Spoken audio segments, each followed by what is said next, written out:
Yo, what's going on, guys? Crispy Flakes here. So it's been about 2 days since the 2022 NBA Draft Lottery has been released. And with that being said, I've taken a few days to think about it and I'm ready to put together my mock draft. But before we get going on today's video, I do have a question for you guys.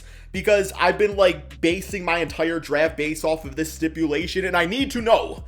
Leave a like on this video if you think Paolo, Chet, and Jabari are going to go in the top 3. I don't know which order specifically, but leave a like if you think that's going to happen. Now, if you think a guy like Keegan Murray or Jaden Ivey can go in the top 3, comment in the comment section below. Because like I said, it seems like the consensus is that those top 3 forward/centers are going to go in the top 3, and that's the basis of my mock draft. Also, I want you guys to know, too, that once this channel hits 290,000 subscribers, we are going to be adding a new member to our basketball team over here. So far, we got Damian Lillard and Luka Doncic. Third member gets added at 290,000 subscribers.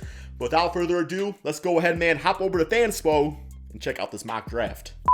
Okay, guys, so the stipulation for my mock draft is I'm doing it based off of, player potential, but also team fit at the same time. I feel like both those factors are important. Especially when you do have such a what if factor. We don't really know who's going to pan out from this draft class, right, man?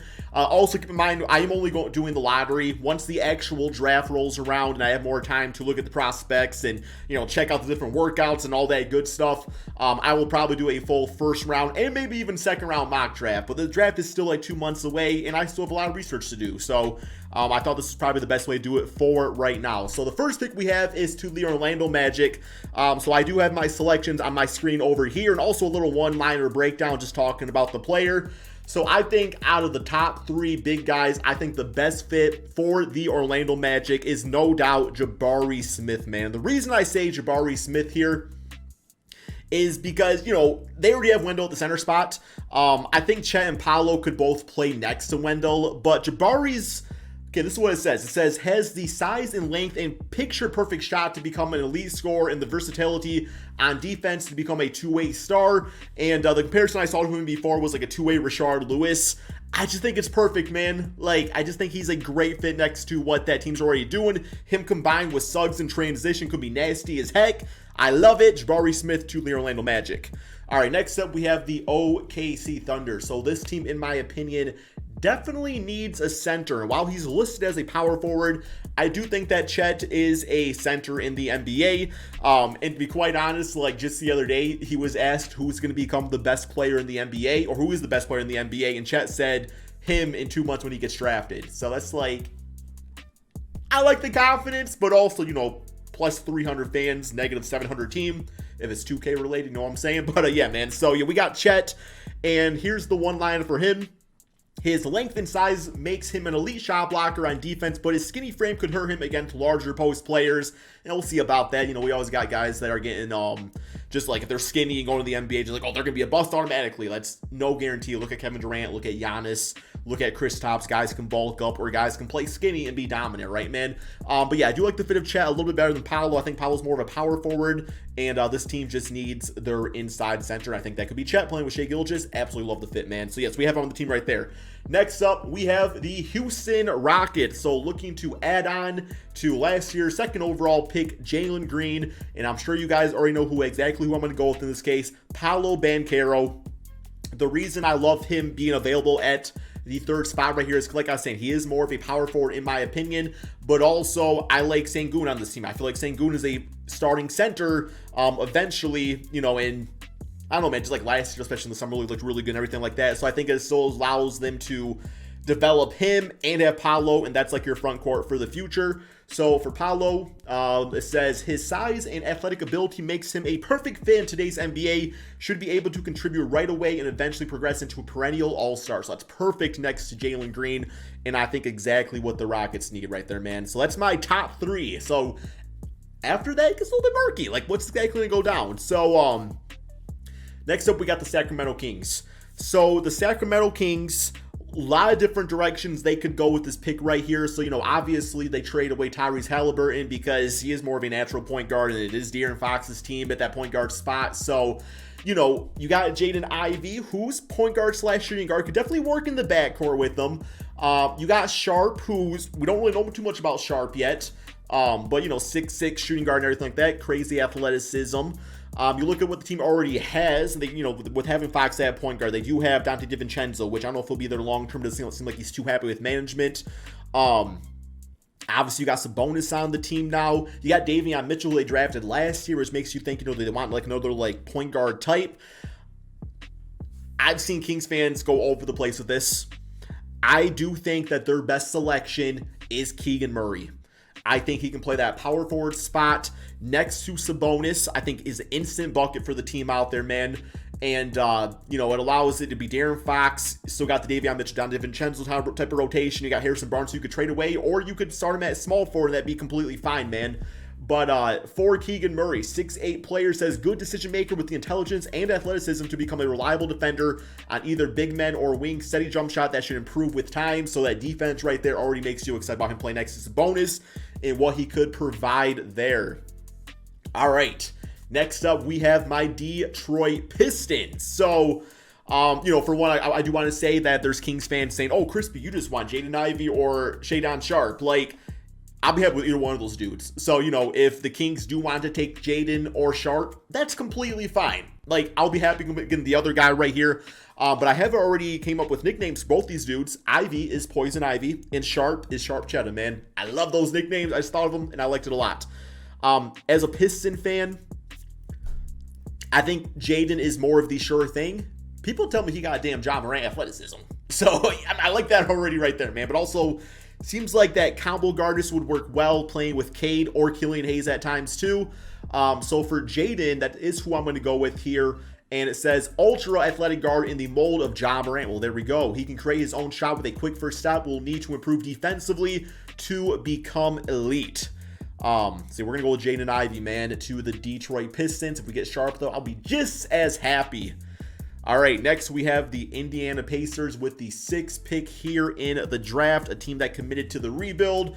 You are probably going to see quite a few players on the move this offseason, have that be the likes of Malcolm Brogdon, Buddy Hield, TJ Warren. So in my opinion, that leaves them needing a high potential guard to put next to Tyrese Halliburton. And I'm going to go with Shadon Sharp right here, man. So Shadon Sharp out of Kentucky says, athletic wing who can make a difference on both ends with finishes around the rim and reliable jump shot. Sat his freshman year at Kentucky, so the year layoff could affect his transition. I think just for the record, I think like Kyrie Irving also missed his freshman year. He played like a few games at Duke, and that was just it. So, guys can come along just nicely because of that. But I like the idea of Sharp over to the Pacers, man. Alrighty, next up we have the Portland Trail Blazers. So this pick right here, I've seen some different mock drafts have guys like Jalen Duren, but they already got Nurkic, or there's other centers you can go for. What this team needs is somebody that can get them buckets next to Damian Lillard, and I think that is AJ Griffin out of Duke. So AJ Griffin, it says, one of the best scorers in the draft, thanks to an arsenal of moves and a solid mid-range game, has the wingspan and size to become a lockdown defender. So obviously come off the bench or be a starter for the team and everything like that. But I just think it gives them something really promising that can help now, but also once the Damian Lillard window is closed. So we got AJ Griffin to Portland. Next up, we have the Pelicans. Pelicans got themselves the 8th pick in the draft, and this team made the playoffs without Zion. They are in such a good place. I think with this selection right here, you want to go with the mindset of somebody that can maybe help right now off the bench, but also transition into a starter over time. And I think that's Benedict Mathurin right here, man. So Benedict Mathurin, it says he's shooting guard, listed as a small forward on here. He's 6'6". It says a willing shooter who established himself as one of the nation's best shooters off the catch. His skill set should translate well to the NBA, where spacing should help him get his shot. Perfect next to Zion and Brandon Ingram, but also you have the perfect mentor in CJ McCollum for him to develop under, man. So yes, we're gonna go with Benedict Mathurin to the Pelicans. All right, next we have the San Antonio Spurs. And a lot of mock drafts that I've personally checked out have had the Spurs taking Jalen Duren. And I think the mindset right here is because, they have Jakob Poeltl right now. Jakob Poeltl, underrated center, very good defensive player. And Jalen Duren, same type of like DeAndre Jordan, Robert Williams type of mold in the sense where it's like, what type of center Jalen's going to be. And if you're really trying to up your defense and everything, he's a good person to go with in this case. So young talent with big upside, a physically gifted big man who can finish around the rim, potential to be a top defender who can protect the rim and defend the pick and roll, man. So sounds pretty damn good to me. So let's go ahead and take Jalen Duren to the San Antonio Spurs. Next up, we have the Washington Wizards. So this one was kind of tough for me right here, man. Because, obviously the team needs a point guard. I think right now they have Ish Smith, but also, Bradley Beal. I mean, he's not getting any younger, so the idea of maybe like looking for his replacement too is kind of up in the air. So really, as far as point guards go, you have Dyson Daniels, you have Ty Washington, both great players, but in my opinion, man, I'm focusing more on the scoring aspect and looking for a veteran point guard to put next to Bradley Beal, because Beal is not going to want to play with a rookie point guard, in my opinion. And I think a good selection here would be Johnny Davis. Instant offense right now for the team, and a potential Bradley Beal replacement in the future. So Johnny Davis, it says, a guard who likes to work in the paint. Davis has a mid-range game that can translate well to the NBA, has shown the desire and passion to become a solid defender, man. So we're going to go with Johnny Davis over to the Washington Wizards. But like I said, if you want more of a rookie point guard on the team, Dyson Daniels also a great choice too. Will not be having issues with that whatsoever, which actually brings us next up to the New York Knicks. And we'll be happy if this man actually falls to them, being Dyson Daniels. I think, being a 6'6 player, putting him next to RJ Barrett, Julius Randle, I think makes a lot of sense. So the description on Dyson Daniels says, an Australian playmaker who, like fellow countryman Josh Giddey, is an above-average passer with court vision and desire to facilitate for teams. Lockdown defender at the other end, man. Like, I'm sorry, but you put him in the backcourt with Emmanuel Quickly, who's more that instant offense. That works out nicely too. Dyson Daniels to the New York Knicks. Okay, next up, we have the OKC Thunder with another pick here in the draft. So this one, I'm a little indifferent on here. For my mock draft, I have Jeremy Sochin. I don't know how to say his name, man. I apologize. And this gets to the point of the draft where it's like, okay, I'm not like as knowledgeable as I was hoping I could be, but it says his abilities on the defensive end makes him a unique option. His versatility gives him the chance to contribute immediately as a positionless big man. But I also say this Dieng dude chilling here, man. And I heard some great things about him. So I want to go with Sochin, but I feel like Dieng might actually be the selection. Yeah, we're going to go with Dieng, making a last-second audible to the OKC Thunder. There we go. Next up, we have the Hornets. And for the Hornets, I think their selection here has to be Mark Williams. They need a center. That's the position they're looking out for. Everything else, they're pretty much set on, in my opinion. So for Williams here, actually does not have a player description, but just reading a little bit about him as I was doing my own research, I was seeing I think I saw Hassan Whiteside type of comparison. So that type of center, man, it could be that type of center in the NBA, kind of traditional and everything.